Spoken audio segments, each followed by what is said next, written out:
I don't think we should seek for other problems right now. As I said, the relapse after allogeneic transplant setting is a very huge field.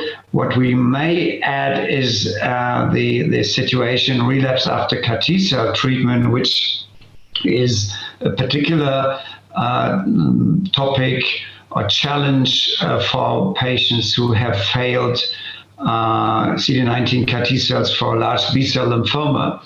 Those patients have usually a poor outlook.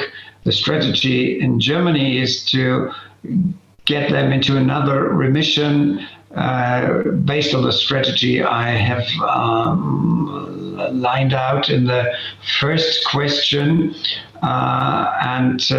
If we manage to get them under control, then what we try to do in transplant-eligible patients is to consolidate them with an allotransplant from a matched donor or from a haplodonor.